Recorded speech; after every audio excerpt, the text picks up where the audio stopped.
Hello, this is part 2 of England, the real eternal Reich. I will now tell the story of Hengest and Horsa this second part. 449 AD. Maritanus and Valentinian received the Roman Empire and reigned for 7 years. In their days, the English were invited here by King Vortigern of the Welsh, and then they came to Britain in 3 longships, landing at Ebbsfleet. They came from the neck of Denmark, where England lay. King Vortigern gave them territory in the southeast of this land on the condition that they fight the Picts.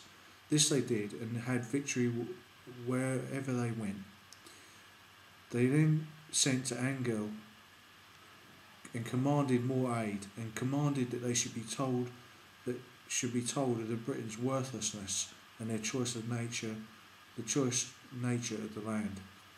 They soon sent hither a greater host to help the others. Then came the men of 3 Nordic tribes, Old Saxons, Angles and Jutes, and also Frisians. Of the Jutes come the people of Kent and the Isles of Wight. This is the tribe which now lives on the Wight, and the race among the West Saxons, which men even now call Jutish. They came from the land of the Jutland in Old Denmark.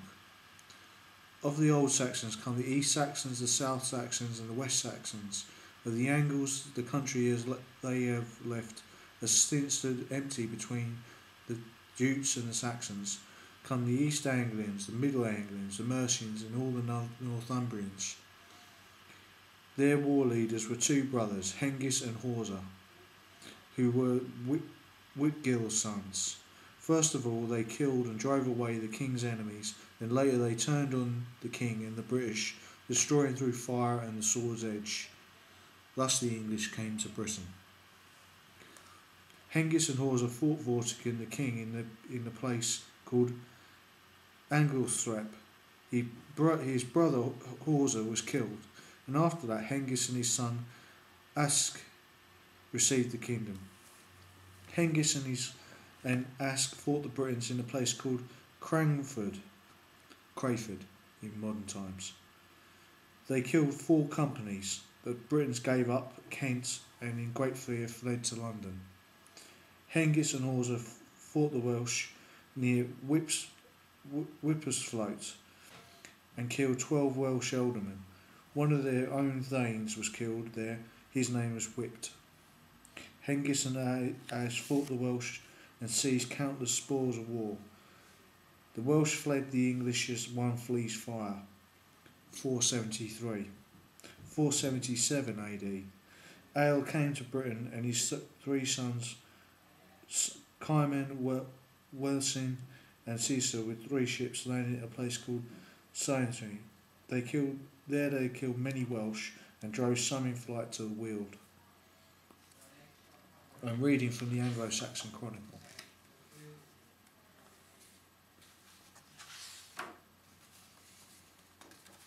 Alia fought the Welsh near Mercinsbruna in 485. As received the kingdom and for 34 years was the king of the Kentish people.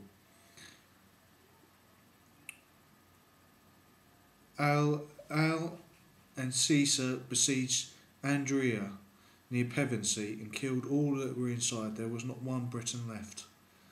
There came 2 ealdormen to Britain, Cedric and Cynric, his son, with 5 ships to the place called Sedensora.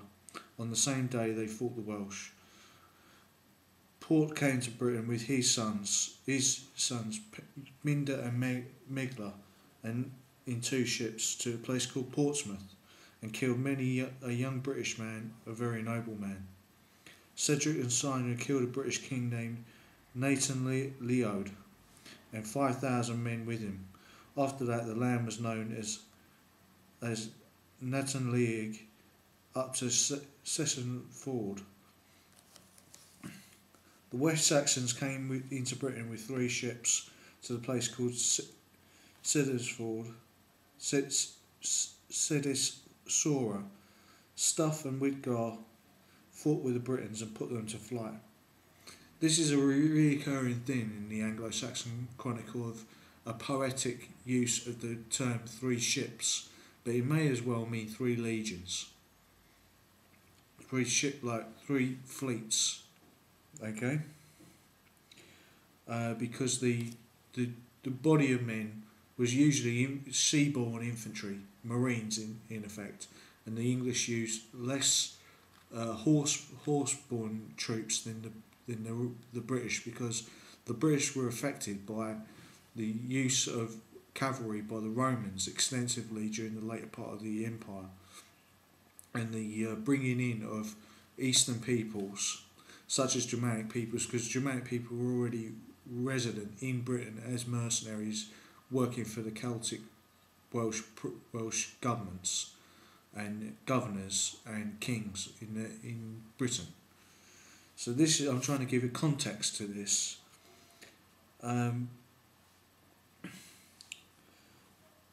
Cedric and Cynric received the West Saxon kingdom, and the same year they fought with the Britons in the place now called Cessisford. The royal line of Wessex ruled from that day in 519.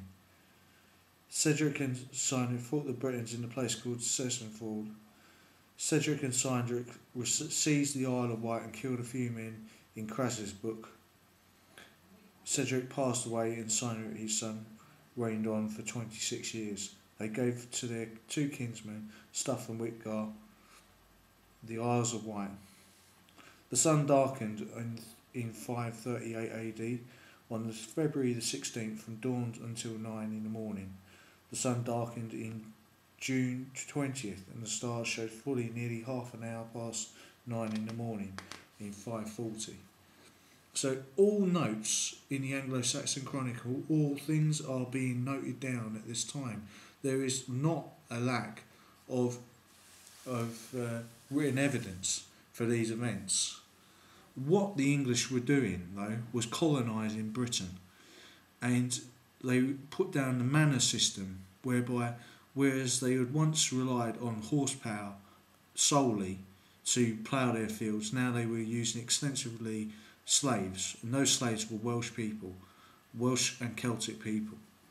So therefore my ancestors, the Celtic and Nordic people, because the English aristocracy, or the English leaders, as I should say, because those leaders were elected, they were more like presidents, were such as Hengest and Horsa and his son Ask, were all elected. So there you see in the Nordic part of the Anglo-Saxons a democratic culture, but it only extended to them. My ancestors thus were involved in a war against each other. It wasn't a civil war because there were 2 different foreign armies working against each other within Britain. There was no common bond between the Welsh and the invading English. But you can see by the fact that they got to Pevensey so quickly, how quickly they subdued the Welsh. But the Welsh continued to fight on for many, many centuries after. What the English did was a slavery and apartheid on the Welsh, and it kept them in certain towns and areas. There were bylaws and common laws that grew up throughout the medieval and later medieval and Norman periods, which caused the Welsh to be suppressed. But you can see from modern genetics that the Celtic legacy is very, very strong, especially in the west and north of Britain. And the Nordic legacy is very, very strong in the north and west of Britain and the south of Britain, especially London and Kent. As mentioned, that was the first place, Kent was the first place to be thoroughly conquered by the Nordic people. But the Germanic people, they mostly settled in the east of Britain, in the Midlands. That's the story of Mercia, and I shall continue talking about that